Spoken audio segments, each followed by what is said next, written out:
Welcome to the Deep Dive. Today we're looking at a text many of you know, the Bhagavad Gita. It's shaped so much thought over millennia, but we're zooming in, really focusing on one specific part, the third chapter. You might know it as Karma Yoga. Our mission really is to unpack this chapter. We want to pull out these incredibly practical ideas about action, duty, and, well, peace.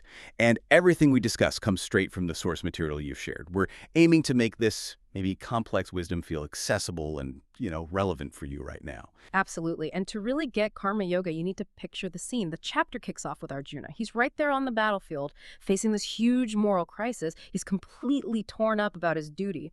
So he asks Krishna this really fundamental question. It's something like, look, if knowledge is supposedly better, if wisdom is the path to liberation, why are you pushing me into this terrible action, this karma? Yeah. He's deeply confused. Is freedom found by stepping back, renouncing things, seeking only knowledge? Or does action itself play a necessary role, maybe even a sacred one? And that question, that confusion, it really sets up the whole dilemma we're exploring. Yeah, that's such a core human tension, isn't it? This pull between wanting to withdraw for insight versus, well, the reality of life demanding action. So how does Krishna tackle that?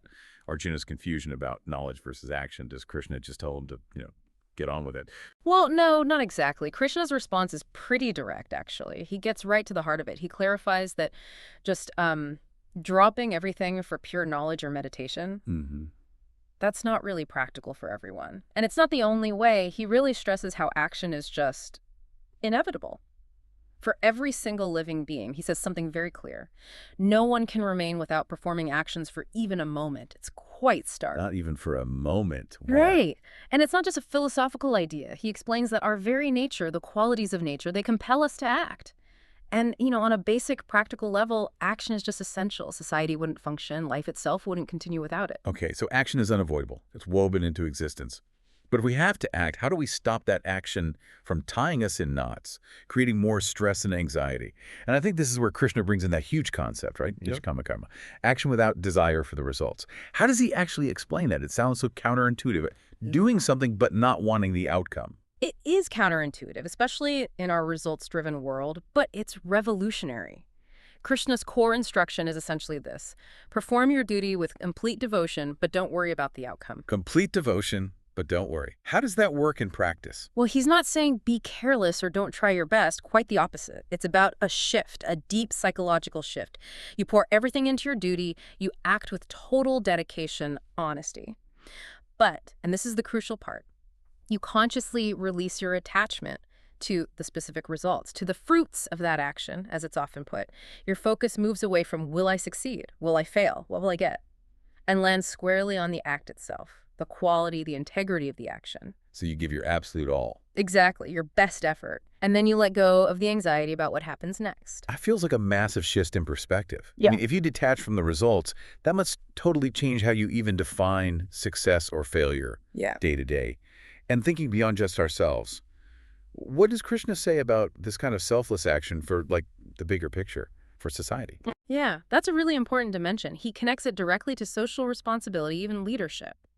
Krishna points out that how great individuals act, how leaders behave, sets the standard. Whatever they do, he says, society tends to copy. Like a ripple effect. Precisely. Think about it. If people, especially those people others look up to, perform their duties with integrity, with honesty, and with this spirit of non-attachment, not just focused on personal gain, well, that directly helps maintain positivity. It fosters order, balance within the whole society. So it's not just about finding personal peace, it's about contributing to a healthier collective. Exactly. It links individual practice to collective well-being. Okay, this is all coming together. If we had to boil it down then, what's the absolute core message, the fundamental takeaway from Karma Yoga in Chapter 3? I think the fundamental teaching really is both incredibly deep and surprisingly simple. It's performing action is life itself. It's unavoidable. It is the process of living. So embrace the action, don't run from it. Yes. Engage fully. And the path to inner peace, to balance, isn't found by stopping action, but by changing how you act.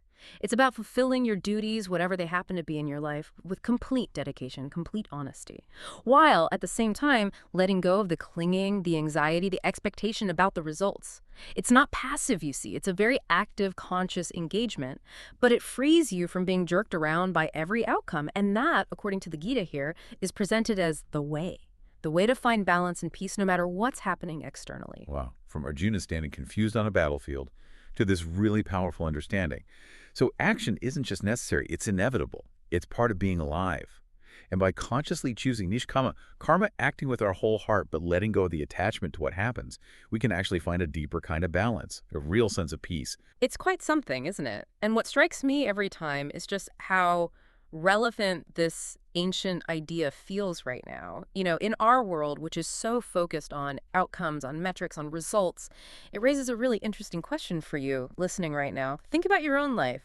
How might embracing this principle, the idea of doing your best work, whatever it is, simply for the sake of the work itself, how might that change things? How might it change your approach when you face challenges?